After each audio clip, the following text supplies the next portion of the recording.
ఒకవైపు చూసుకుంటే సినిమాల పరంగా మాట్లాడుకుంటే ఈ సంక్రాంతికి మన గేమ్ చేంజర్ సినిమాతో పాటు బాలకృష్ణ గారి సినిమా కానీ లేదంటే వెంకటేష్ గారి సినిమా కూడా రాబోతుంది. మరి ఇవన్నీ చూసుకుంటే అసలు థియేటర్స్లో ఆక్యుపెన్సీ ఉంటుందంటారా? అంటే ఫ్యాన్స్ వచ్చి చూడడానికి అవుతుందంటారా? అంటే పుష్పది తర్వాత టాపిక్ అది కాదమ్మా, పుష్ప వదిలే కదా. పుష్ప December 5 రిలీజు, సంక్రాంతి ఎప్పుడో ఉంది, మళ్ళీ వెనక్కి ఎలాగొస్తాం?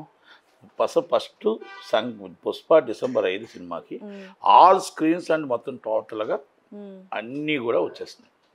స్క్రీన్స్లో రేట్ ఎంత వస్తుందో ఏంటో అందరూ టెన్షన్లో ఉన్నారు ఫ్యాన్స్. ఒక్కొక్కరు ముందుగుంటేనే రెడీ చేసుకుంటున్నారు. బెనిఫిట్ షోకి ఎంత, మామూలు షోకి ఎంత, అసలు మాకు ఆ టికెట్ అందుబాటులో ఉంటుందా, అందుబాటులో ఉండదా, ఒక సామాన్య ప్రజలకు అందుబాటులో ఉంటుందా, సామాన్య ప్రజలు 10 రోజులతో చూడాలా, లేకపోతే ముందు సినిమా మేము చూడాలా, మేము హీరో గారి అభిమానులం కదా, ఆ అభిమానంతో మాకు చూడాలంటే ఎక్కడ తీసుకోవాలి, మేము ఎన్ని రోజులు ఆకలితో ఉండాలి. అంటే ఆకలితో ఉండాలంటే ఎందుకంటే ఒక 4,000 5,000 బ్లాక్లు అమ్మితే హీరో పిచ్చి ఆకలితోనే ఉండాలి కానీ ఆ ముందు సినిమా చూసేయాలి. అలాంటి పిచ్చోళ్ళు బోల్ మంది ఉన్నారు. అందుకని మేము ఏమంటున్నామంటే ప్రజలకు అందుబాటులో టికెట్ ఉండాలి. బడ్జెట్ బట్టి రేటు గవర్నమెంట్ రేట్ ఇవ్వాలా, బ్లాక్ మార్కెట్ జరగకుండా ఉండాలా, బెనిఫిట్స్ వాళ్ళకి ఫోన్లు మొత్తం టోటల్గా సెల్ ఫోన్ నాట్ అలౌడ్ ఉండాలా. ఎగ్జిబిటర్లు అందరూ కూడా సెల్ ఫోన్ నాట్ అలౌడ్. అంటే మీరు ఎందుకంటే ట్రోల్ చేస్తూ ఇష్టం వచ్చిన సినిమా రిలీజ్ కాకముందే ట్రోల్ చేస్తున్నారు. అవన్నీ కాకుండా మనం టికెట్లు వెళ్ళకుండా, టికెట్లు మాత్రం బ్లాక్ మార్కెట్ ఉండకూడదు. అది హీరో గారు మొత్తం అభిమానులు అందరికీ చేతికి అందే విధంగా 1కి 6 సార్లు సినిమా చూసే విధంగా 7,000 జీతగాడి నుంచి 7 లక్షల జీతగాడి దాకా అందరూ అల్లు అర్జున్ గారి అభిమానులే ఉంటారు. కనుక ఆ 7,000 జీతగాడు సినిమా చూడాలా, 7 లక్షల జీతగాడు సినిమా చూడాలా, మిడిల్ సినిమా చూడాలి. కాబట్టి దాన్ని బట్టి మన అర్థం ఏంటి, రేటు అందుబాటులో ఉండాలి. అంటే బడ్జెట్ బట్టి రేటు గవర్నమెంట్ ఇస్తుంది, ఆ గవర్నమెంట్ రేట్ ఇస్తే చాలు. మళ్ళీ బ్లాక్ మార్కెట్ వెళ్ళకూడదు. బయటికి బ్లాక్ మార్కెట్ ఇప్పుడు మార్కెట్లో టాక్ ఏం వెళ్ళిపోయిందంటే అది రూమర్ పెట్టారు. 5,000 టికెట్ బెనిఫిట్స్, 5 గంటల షో 6,000, మొత్తం టోటల్ కంటిన్యూ షోలు 3,000. అది అబద్ధం, అది నిజం కాదు, ఇది రూమర్. అది దాన్ని నేను చెప్తే నమ్మరు. ఎవరు యూనిట్ చెప్పాలి, అలాగే హీరో గారు చెప్పాలి, అలాగే డైరెక్టర్ గారు చెప్పాలి, అలాగే డిస్ట్రిబ్యూటర్లు చెప్పాలి దయచేసి. ఎందుకంటే ఇది రూమరు. ఇది మీరు దయచేసి అభిమానులు అందరూ ఆలోచించండి. గవర్నమెంట్ రేట్ ఎంత ఉందో, గవర్నమెంట్ వారు ఎంత రేట్ ఇస్తారో ఆ రేట్లోనే మీరు సినిమా చూడొచ్చు. ఒకవేళ బ్లాక్ మార్కెట్ అమ్మితే ఇమ్మీడియట్లీ మీరు కంప్లైంట్ ఇవ్వండి. ఇలాగ ఉంటే మీకు అందుబాటులో జోబీలు చిల్లు పెట్టుకోకండి. మా కోసం, హీరో కోసం, మా హీరో హీరో తల్లిదండ్రుల తర్వాత ఫ్యామిలీ మెంబర్స్ కంటే ఎక్కువ ఫ్యాన్స్.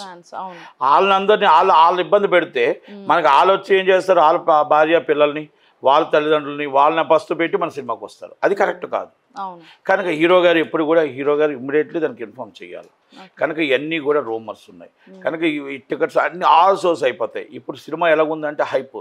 మొన్న ట్రేజర్ రిలీజ్ అయిన తర్వాత నిన్న నా భూతో నా భవిష్యత్తు ప్రపంచంలో all time collection record Pushpa 2 all time collection record. ప్రపంచంలో తెలుగు సినిమా కలెక్షన్ రికార్డ్ మొత్తం కొట్టేస్తుంది. నేను సినిమా కోసం చెప్పట్లేదు, కలెక్షన్ రికార్డ్ కొడుతుంది.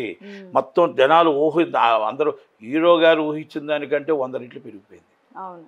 ఒక పాట్నాలో అన్ని లక్షల జనం వచ్చారు అంటే రేపు ఇక్కడ ఈవెంట్ పెడితే పరిస్థితి ఏంటి, జనాలు ఎలా కంట్రోల్ చేయగలం ఏంటని ఇప్పుడు ఎంక్వైరీస్ వస్తున్నాయి. నేను ఒక థియేటర్ ఓనర్గా చెప్తున్నా, ఎంక్వైరీస్ వస్తున్నాయి. ఈ ఒక్క 500 మంది కెపాసిటీ ఉంటుంది థియేటర్కి, 1000 కెపాసిటీ ఉంటుంది. 20 times ఎంక్వైరీస్ ఉన్నాయి. మాకు ఇప్పుడు టికెట్ ఇస్తే 20 times వెయిటింగ్ ఉన్నారు జనాలు. అంటే 10,000 మంది వెయిటింగ్ ఉన్నారు, 20,000 మంది వెయిటింగ్ ఉన్నారు. అంటే ఒక్క థియేటర్కి ఒక షోకి 20,000 మంది వెయిటింగ్ ఉన్నారంటే ఆల్మోస్ట్ బుకింగ్ ఓపెన్ అవుతే 1 వీక్ దాకా మొత్తం టోటల్గా 11,000 స్క్రీన్స్ అంటున్నారు.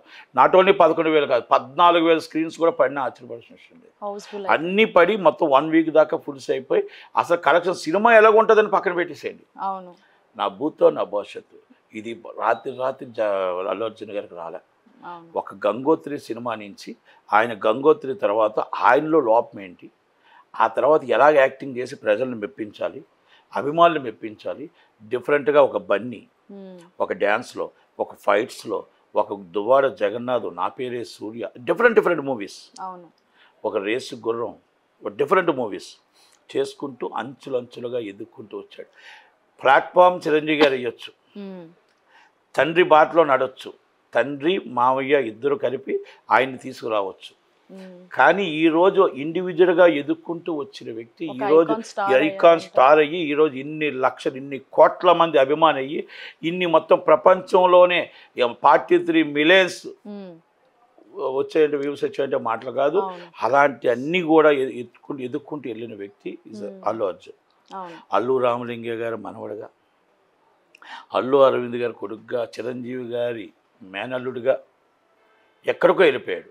ఈ సినిమా ఒకరోజు మనకి మలయాళంలో సూపర్ హిట్ అనుకున్నాం, ఆయన సూపర్ స్టార్.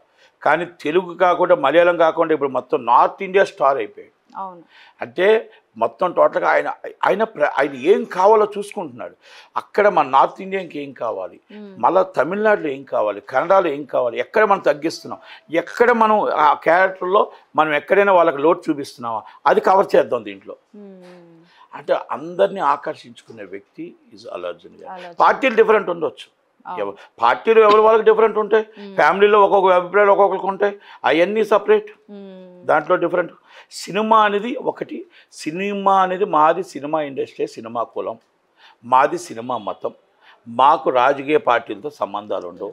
మాకు ఈ సినిమా హిట్ కావాలి, దేవరా హిట్ కావాలి, మా గేమ్ చేంజర్ హిట్ కావాలి, బాలబాబు సినిమా హిట్ కావాలి, మాకు సూపర్ డూపర్ హిట్, మా ఇండస్ట్రీ బాగుండాలి, మా కార్మికులు బాగుండాలి, మా ఇండస్ట్రీలో ఆడుతుంటే పేదవాడితో సహా ఆనందంగా ఉండాలని కోరుకునే వ్యక్తే మా సినిమా ఇండస్ట్రీ.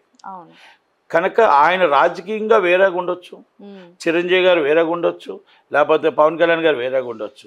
ఈజ్ ఆ ఫ్యామిలీ మెంబర్స్ అంతా ఒక్కటే. చాలామంది ఏదో మొత్తం టోటల్గా కొంచెం చూస్తున్న ఫీట్స్, చిరంజీవి గారు ఫీట్ చేయలేదు, వాళ్ళు ఫీట్ చేయలేదు, వీళ్ళు ఫీట్ చేయలేదు, మెగాస్టార్ ఫ్యామిలీ ఎవరు ఫీట్ చేయలేదు అన్నారు. దయచేసి మీరు ఒక్కటి అర్థం చేసుకోండి, మెగా ఫ్యామిలీ వేరే కాదు, అల్లు ఫ్యామిలీ వేరే కాదు. మెగా ఫ్యామిలీ చిరంజీవి గారు, అల్లు అర్జున్ గారు ఆత్మ ప్రత్యాత్మ, వాళ్ళిద్దరూ ఉంటేనే ఈరోజు ఇలా పైకి లెగుస్తూ వచ్చాయి. కనుక వాళ్ళు ఏ రోజు వాళ్ళకి గొడవలు ఉండవు, ఏ రోజు ఇబ్బంది ఉండదు. దయచేసి అర్థం చేసుకోండి. వాళ్ళు కళ్యాణ్ బాబు గారు వచ్చి ఆయన మహారాష్ట్ర ఎలక్షన్లో బిజీగా ఉన్నారు, చరణ్ బాబు గారు వచ్చి ఆయన ఆల్రెడీ మొత్తం దర్గాకి వెళ్ళి ఆయన సినిమా క్యాంపెయినింగ్లో బిజీగా ఉన్నారు. అలాగే చిరంజీవి గారు షూటింగ్లో ఉన్నారు. కనుక 100% ఆయనకి ఆయన విశేష చేస్తారు, ఆయనకి విశేష చేస్తారు.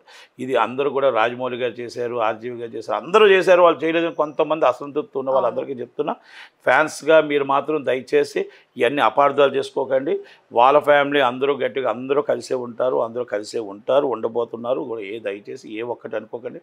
సినిమాని సినిమాలాగానే చూడండి, నచ్చితే 10 మందికి చెప్పండి, అంతే తప్ప మీరు పోటీతత్వం చేసుకోండి. ఆ సినిమా నుంచి గేమ్ చేంజర్ ఇంకా బాగాలని కోరుకోండి, బాలబాబు సినిమా ఇంకా బాగాలని కోరుకోండి, ఇప్పుడు జూనియర్ ఎన్టీఆర్ గారు ఇంకా బాగాలని కోరుకోండి, పుష్ప బాగాలని కోరుకోండి. కానీ మీరు పోటీతత్వంతో చేయండి తప్ప డైరెక్ట్గా దయచేసి మీరు ఇలా కామెంట్లు కానీ ఏమైనా చేసుకొని మీరు ఫ్యాన్స్గా విడిపోకూడదని నా మనవి.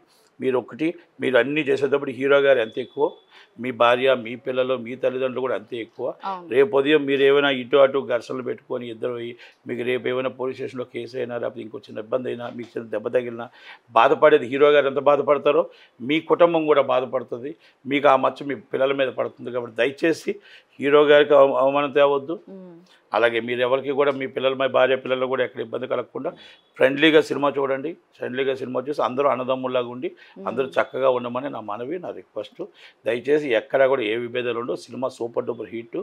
కనుక సినిమా కలెక్షన్స్లో ప్రపంచంలోనే number of collections, super collections వస్తాయి. ఇది అల్లు అర్జున్ గారికి అరుదైన గౌరవం. ఆ తల్లిదండ్రులు చేసిన పూర్వజన్మల కృతం తెలుగు ప్రజల దగ్గర తెలుగువాడిగా పుట్టిన ఆ గౌరవం తీసుకొని ప్రపంచంలో పెట్టే హ్యాట్స్ ఆఫ్ అల్లు అర్జున్. ప్రతి సినిమా కూడా ఇప్పుడు సక్సెస్ అవ్వాలని మనస్ఫూర్తిగా అన్ని సినిమాలు అవ్వాలని కోరుకుంటాం. Thank you sir.